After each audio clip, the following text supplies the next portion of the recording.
Hi, I'm Stephanie Kuzy, the Member of Parliament for Calgary-Midnapore and the Shadow Minister for the Treasury Board. And have I got a treat for you today? It's the 2-year review of the ArriveCAN scandal. And I've got a lot of friends joining me here today.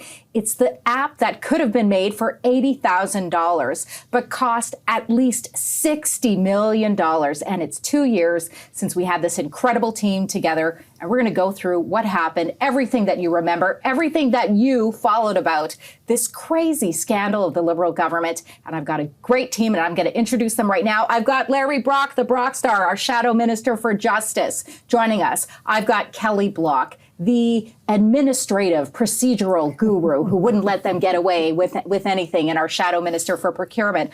I've got our ethics hound dog, Michael Can They Bear It, who was also a star on ArriveCAN. And finally, I've got Garnet Jennis, our Shadow Minister for Employment, just relentless on procurement, on procedure, on bringing those motions forward. So let's get right into it. Why do you think ArriveCAN captivated Canadians? I think that it was a time when we saw that a very tired Liberal government was still looking to try and get away with the things that they'd been, frankly, perpetrating on Canadians for years. And when we raised this, we, the Conservative opposition, raised this, the very first thing that the Liberals said was there's nothing to see here. And not only was this app worth every penny, they do it again. And they maintained that line throughout, even after we demonstrated that there was all kinds of grift and corruption with the $60 million that went to line the pockets of these well-connected Liberals. You know, I think we have to acknowledge the really profound impact that COVID had on Canadians and on their lives. And regardless of where you fell on how the government was managing COVID, ArriveCAN impacted most Canadians. And so I think it's something that touched their lives and they could relate to it. And so I think that, that's why it captured the attention of Canadians. Yeah, I agree with that. I mean, I think what I've discovered working on these related issues is there's a huge amount of waste within this government, right? ArriveCAN is one example. There are a lot of other scandals that we have pursued over the years. ArriveCAN was an app, though, that a lot of Canadians at some point had on their own phone. Yes. So some of these other IT scandals, areas of waste, they were areas of waste within the public service, within ministers' offices, that didn't involve things that Canadians actually could touch and feel on their own. So this was a situation where people saw the app, they saw what it could do, they saw what it couldn't do. It didn't work. Exactly. So people identified and connected with this. But I think it's important for people to know there's actually a vast breadth of waste that we see and that we do raise. Right. But this was an example of something where Canadians could clearly make the connection between the challenges they experienced at airports and the outrageous cost. Mm-hmm. And let's not forget the very damning Auditor General report. The government was bragging about how expeditiously they proceeded with this app and they respected the taxpayer dollar, and they kept repeating it. This app cost the taxpayer $80,000. Sounded reasonable to parliamentarians at that time until we reviewed that AG report, and because of the complete incompetence of public servants and ministers and the Trudeau government, we find out that there's shoddy bookkeeping, they weren't following standard accounting practices, and she had to estimate the total cost to Canadian taxpayers of at least $60 million. That was a major wake-up call for us as parliamentarians, but for taxpayers as well. That's right. What do you think was the moment that you knew ArriveCAN was a big deal? What stands out in your mind where you really realize, wow, this is resonating with Canadians. They are getting it. They are understanding. This is crystallizing for them how their tax dollars are being wasted. Is there a moment that is defining for anyone here in terms of the moment that you saw something on social media, that you saw something in the media that made you realize, wow, this is really resonating with Canadians, with Conservatives, but also with Canadians? I would say that the nature of this scandal, though, was that it was kind of one of those things where we kept pulling at threads and then we would learn other things. And it became almost like a family of scandals, right? Because you identified with ArriveCAN that there was actually this larger issue of people being hired to hire other people, right? So you weren't the government wasn't actually hiring the company to do the work. They were hiring a company who would hire someone else to do a work. And that was a way of circumventing existing procurement rules, because you'd have this kind of, they would staff augmentation firms in IT. And there's hundreds of staff augmentation firms that the government uses. So that was kind of, you pull the Arrive scam thread, and then there's more behind it. Indigenous procurement was another area where there were companies pretending to be Indigenous in order to take advantage of the Indigenous procurement set-asides. These companies weren't actually Indigenous. It was a manipulative way for people that were not Indigenous to take advantage of the procurement system. So there was ArriveCAN itself, and then there were all these other things around it. So I don't know, for me, if there wasn't so much one moment as you just kind of kept pulling at threads, and they were tied to other threads. And that's where it gets really big, because you realize, okay, all the money the government spends on IT procurement, there's these systematic problems associated with staff augmentation. The entire Indigenous procurement program, where Indigenous leaders eventually came to committee through kind of a series of events that started with ArriveCAN, where they were saying, actually, most of the companies getting money, or most of the money going out under this program, is going to shell companies. So it kind of just kept getting bigger and bigger. I would agree. I don't think for me there was any one moment, because quite frankly, ArriveCAN wasn't the largest amount of money that this government wasted on a program. This came on the heels of SNC-Lavalin. It came on the heels of We Charity, a number of other scandals. But I think for me, it was when, through the study, through taking a deeper dive into ArriveCAN, we began to understand the broad systemic corruption that exists in government procurement. And so I think that's when we knew we were onto something much bigger than we had ever thought. And the Liberals kept saying that there was nothing to see here. And when there was a motion in the House for an Auditor General, the Auditor General to review this program, and opposition parties voted for it. And this was before the confidence and supply agreement, the coalition between the NDP and the Liberals, was in full effect. And so the slow burn that followed while we kept working on it, and then the Auditor General report dropped. But the Liberals voted against having the Auditor General review this program. And that should be a big red flag when they didn't want their homework checked, because once we got into it, as everyone said, then we started to really uncover in much larger sums the amount of corruption and these pass-through companies that were being used, that were providing no value but billing tens of millions of dollars, and they were farming out work to KPMG, which is one that stands out to me, right? When you hear that you've got two guys in a basement that they've got to be the ones that KPMG is subcontracting for them. Well, that doesn't make any sense, and that's when sounds like a bad Netflix movie. That's right. Exactly. That's when you know you're on the trouble. Exactly. Yeah. And for me, it was this false narrative that Justin Trudeau and his Liberal government would actually reduce the amount of outsourcing when they took government in 2019 or 2021, and the opposite was true. And then we find out about these grifters, Government of Canada strategies, also known as GC strategies, literally doing nothing more than opening up their Rolodex and connecting the Government of Canada with IT professionals, and then rewarded with up to $20 million in revenues. Yeah, that's incredible. Okay, I'm going to go around the table, rapid fire. What is your most memorable moment from the ArriveCAN scandal in the time that it happened, Garnet? I had an exchange with what's his name? Christian again? Firth. No. It was the Darren.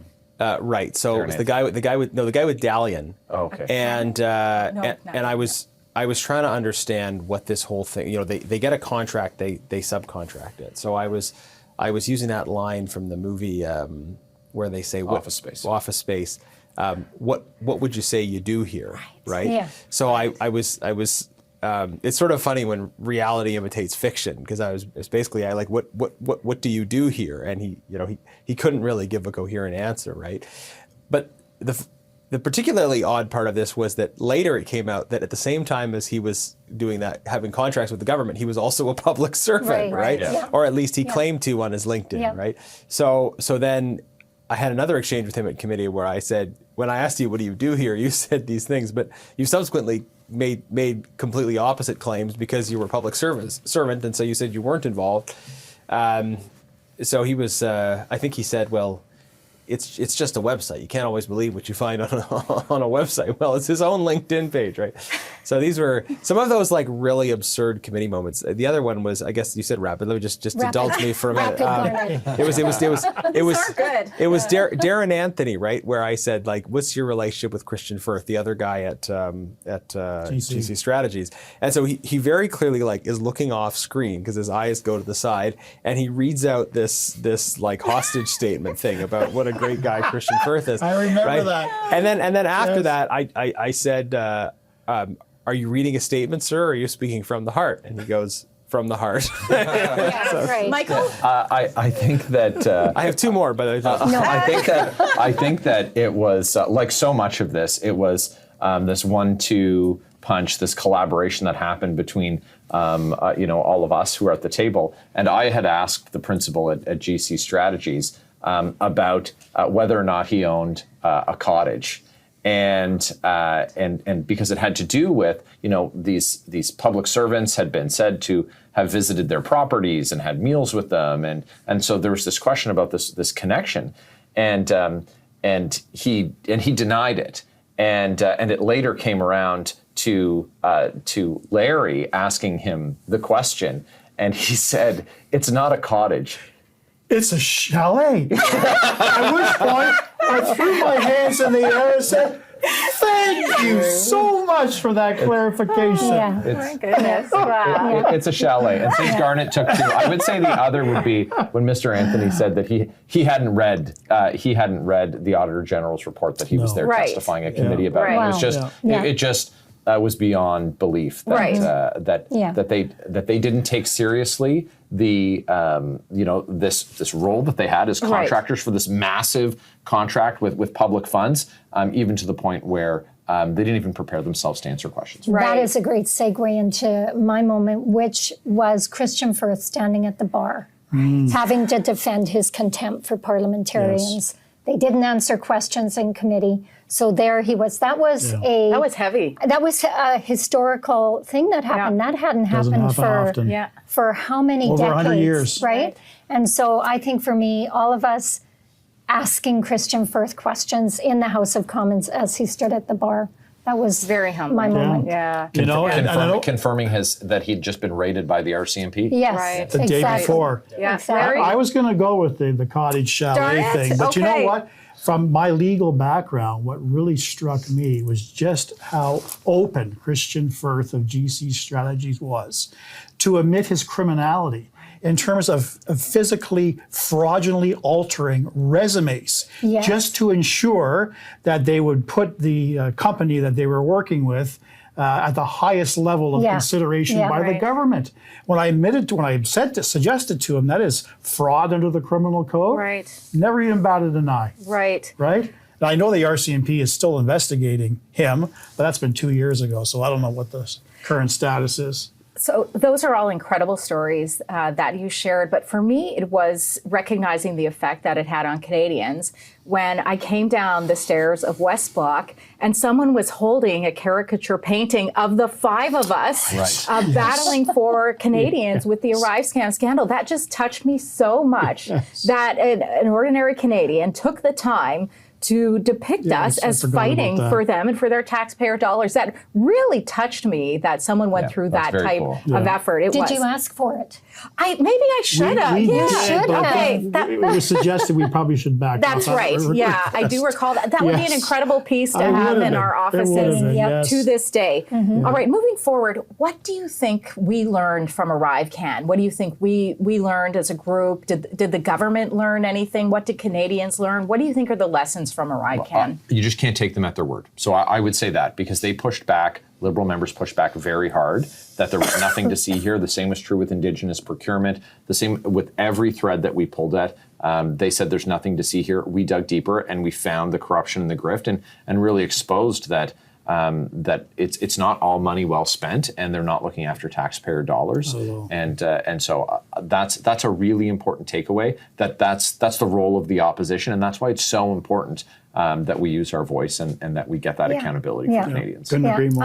I would say the same for me.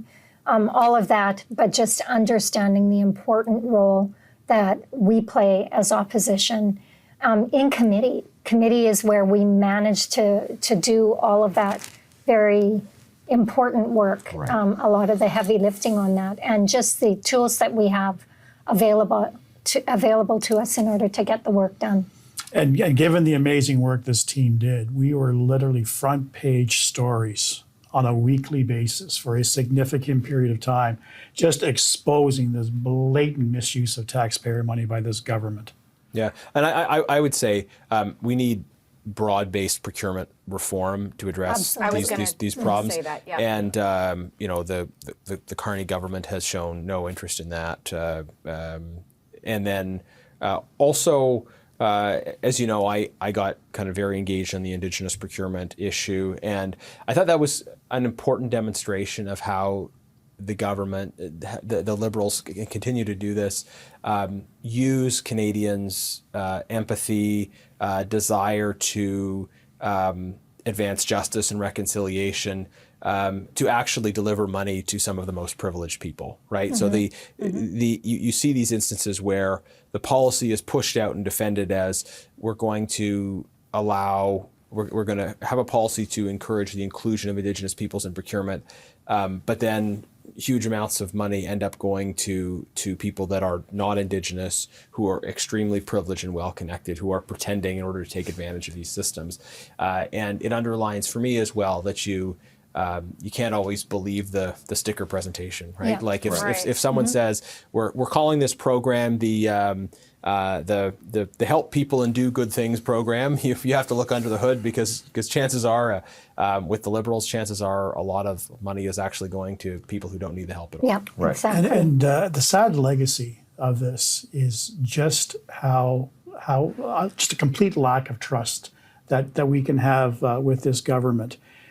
To this day, the government refuses to acknowledge which particular individual, which public servant actually was responsible for choosing GC strategies, right? They used a couple of scapegoats. We had deputy ministers testifying at committee and absolutely lying to committee about their involvement. We had Min Doan, one of Canada's chief technology officers at the CBSA, destroying hundreds of thousands of emails.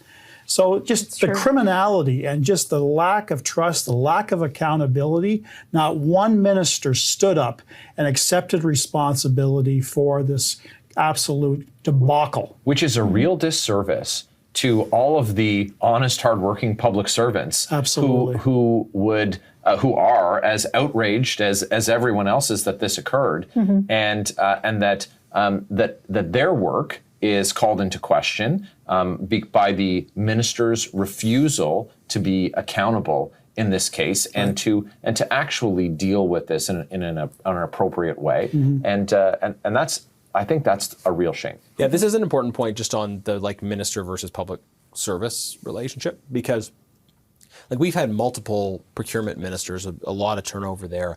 And when we would have ministers, we push them on where were you? What did you do? The overwhelming sense of people that were supposed to be in charge of the file at the political level was that they were just passengers in this process. I think we called them the potted plants in the office, right? Yeah. So that they were the Minister of Procurement is supposed to be.